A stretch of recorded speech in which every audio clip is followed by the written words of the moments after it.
रेखा के पिता दिल्ली में किसी तरह अपने और अपने परिवार का पेट पाल रहे थे। पर एक दिन, अरे रमेश, तुम्हारी बेटी के तो समझो भाग्य ही खुल गए। वकील लड़के का रिश्ता आया है। अरे वाह, कब करना चाहते हैं शादी? वो लोग तो जल्द से जल्द ही करेंगे। बाकी शाम को मैंने रेखा को देखने के लिए बुला लिया है। तेरा घर छोटा है तो तुम लोग मेरे घर ही आ जाना। राकेश और उसकी बीवी सारी तैयारी के साथ रोहित और रेखा की शादी कर देते हैं। लेकिन अगले ही दिन, देखो रेखा, शादी भले ही हो गई है, लेकिन तुम ये मत सोचना कि मैं किसी जोरू के गुलाम टाइप रहूंगा।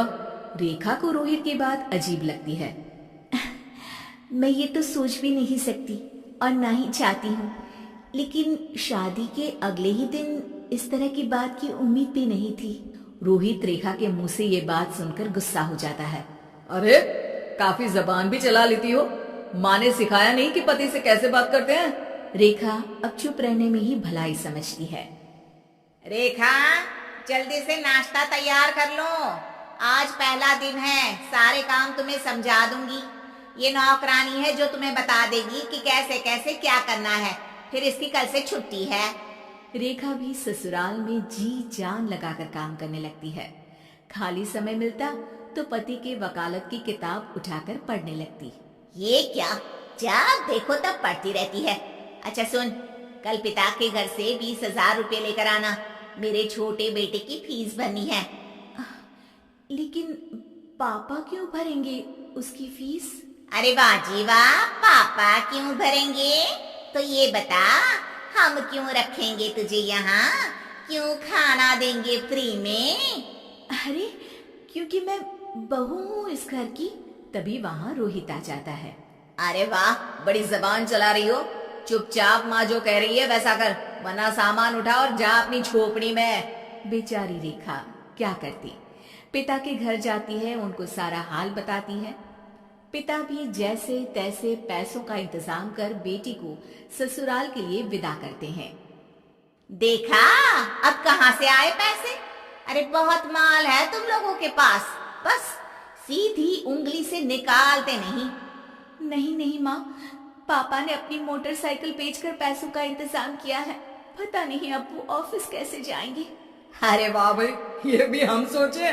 खैर, जैसे तैसे दिन बीतते हैं। रेखा जहाँ एक प्यारे से बेटी की माँ बनती है, तो वहीं उसका वकालत की किताब में ज्ञान और गहराता जाता है। हे भगवान, बुरे फंसे। ये केस तो लगता है कि मैं हार ही जाऊंगा। देखिए, मैंने आपकी इस केस की फाइल पढ़ी थी। इस केस को जीतना बहुत ही आसान है। वाह भाई वाह, यहाँ वकालत की डिग्री लेकर भी मैं समझ नहीं पा रहा हूँ, और तुमने रोटी बनाते बनाते ही केस समझ लिया। अरे जाओ जाओ, जाकर मुन्ने को संभालो। केस मैं संभालूंगा। ए लड़की सुन, जाकर अपने बाप के यहाँ से 3 लाख लेकर आ। पूरा घर फिर से बनाना है। छोटे की शादी करूंगी तो छोटी बहू को कहाँ रखूंगी?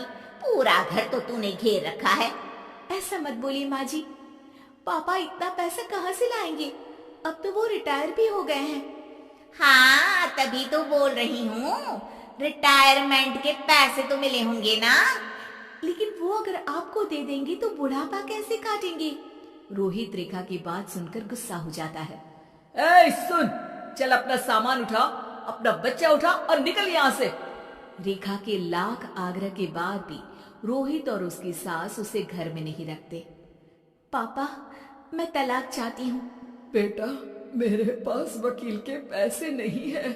पापा, आप मुझे वकालत करवा दीजिए, अपना केस मैं खुद लड़ूंगी। इस बार रेखा के पिता भी उसे ससुराल ना भेजकर रिटायरमेंट के पैसों से वकालत करवाते हैं।